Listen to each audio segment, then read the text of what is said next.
Y'all remember the country song where it's hard to be humble? Like the first line goes, "Oh Lord, it's hard to be humble when you're perfect in every way." That one, you can remember? And there's some really funny lyrics in there. Like, I can't wait to get up in the morning to look at myself in the mirror because I get better looking each day. And then another one is like, "To know me is to love me." And so the song's really about this contrast between pride and humility. And the challenge in that is to be humble. And that's what our readings today are challenging us to be humble. And there's a contrast between pride and humility. And if we practice pride, we close ourselves off to the love of God. If we're humble, we open ourselves up to the love of God. His grace has come into us. In our gospel, the Pharisees are full of pride. They want to be seen. Whether it's on the street corner, at the head of the table, at some banquet or something, they want to be seen.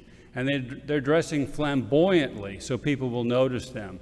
It says they widen their phylactery. So the phylactery is that little leather pouch that would have scripture in it. And they tie it around their head so they keep God in their mind. And they tie it around their arm so God was close to their heart. Well, if the average Jew wore a phylactery that was maybe 1.5 inches wide, the Pharisees would wear one that was 3 inches wide. So you would notice it, so you would see them. And then they had tassels on their garments to remind them to follow the commandments. So I got some tassels here. So if the average tassel was like, 2-3 inches, they would have one 8 inches long and huge, so people would see it. So it was all about pride. Jesus insists on humility. And Jesus leads by example, and he shows us by his life how to be humble. And again, when we're humble, we open ourselves up to the love of God. Now, in that first reading from Ruth, it's this beautiful example of humility. So Ruth and Naomi are related. So Naomi is the mother-in-law, and Ruth is the daughter-in-law, and Naomi's son, Mahlon, had died. And so they're living as widows in Israel.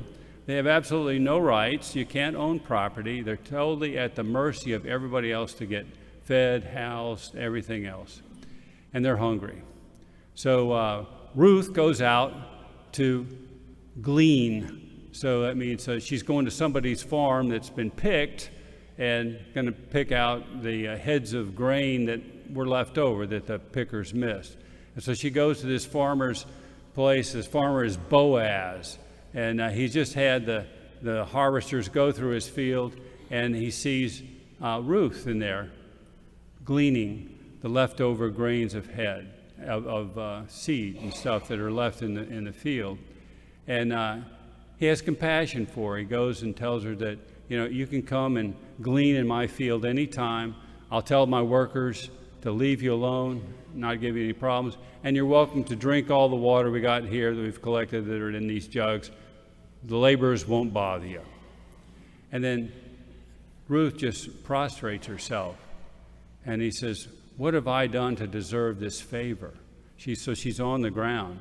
I'm a foreigner. So she was a Moabite. So she was originally a pagan that was on the eastern side of the Jordan River, about the same area of the Dead Sea, but just a little bit to the east of that. And so she said, "Why should you give me, a foreigner, this kind of treatment?" And then God, who sees her humility, exalts her. Boaz falls in love with her and eventually marries her. And they have a child, Obed. And Obed becomes, when he grows up, is the father of Jesse. And Jesse, when he grows up, is the father of David, the great King David. And from David's line is, the Christ comes after many generations. And so he exalts her because she was so humble. So again, pride avoided because, it cuts us off from the love of God. And then humility, try our best to do it because we open ourselves up to God's love when we can be humble to each other and those around us. And I'll end with the last line of today's gospel, which is, whoever exalts himself will be humbled, and whoever humbles himself will be exalted.